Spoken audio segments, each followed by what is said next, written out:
बुलढाणा पोलिसांचा स्टंटबाजांना थेट इशारा. विनापरवाना आणि बुलेटचे फटाके फोडणाऱ्यांवर होणार कठोर कारवाई. बुलढाणा शहरात वाहनांची वाढती वर्दळ आणि ट्रॅफिकची समस्या आता डोकेदुखी ठरत आहे. याच पार्श्वभूमीवर बुलढाणा पोलीस आता ॲक्शन मोडमध्ये आले आहेत.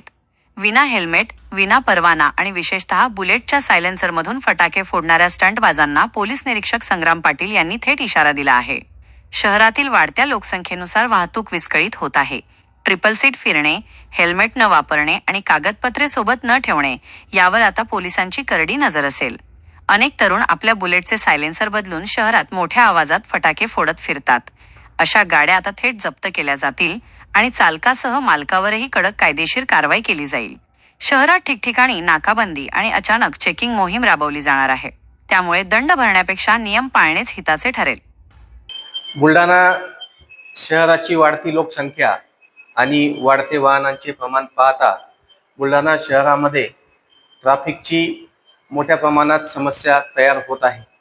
त्या अनुषंगाने मी बुलढाणा शहरातील सर्व नागरिकांना याद्वारे आवाहन करतो की शहरातील ट्रॅफिकची समस्या सोडविण्यासाठी आपल्या सगळ्यांकडून मला सहकार्याची अपेक्षा आहे. ट्रॅफिकचे सर्व नियम हे नागरिकांकडून पाळले गेले पाहिजे यासाठी मी आग्रही आहे. त्याचप्रमाणे शहरामध्ये ट्रिपल सीट, विना हेल्मेट, विना कागदपत्रे, विना इन्शुरन्स, विना लायसन्स अशा पद्धतीने वाहने टू व्हीलर चालवण्याचा मोठा ट्रेंड आहे. तर यापुढे सर्व नागरिकांनी आवश्यक त्या वाहतूक नियमांचे पालन करणे अत्यंत आवश्यक असून वेळोवेळी त्या संबंधाने चेकिंग देखील करण्यात येणार आहे. वाहतुकीची नियम न पाळल्यास दंडात्मक कारवाईला सामोरे जावे लागणार आहे.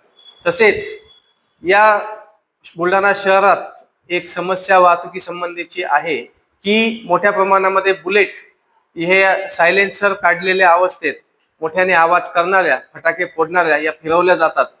तर यानंतर अशा प्रकारच्या बुलेट शहरामध्ये मिळून आल्यास संबंधित बुलेट या पोलीस स्टेशनला जप्त करण्यात येतील. त्यांच्यावरती कायदेशीर कारवाई करण्यात येईल. तसेच बुलेटचे जे मालक आहेत, चालक आणि मालक, या दोघांवर कायदेशीर कडक कारवाई करण्यात येईल. त्यामुळे मी आवाहन करतो की यापुढे बुलेट असतील किंवा कोणत्याही दुचाकी वाहने असतील हे ट्रॅफिकचे नियम फॉलो करूनच वापरावेत, अन्यथा कायदेशीर कारवाई करण्यात येईल. सगळ्यांना शुभेच्छा. धन्यवाद.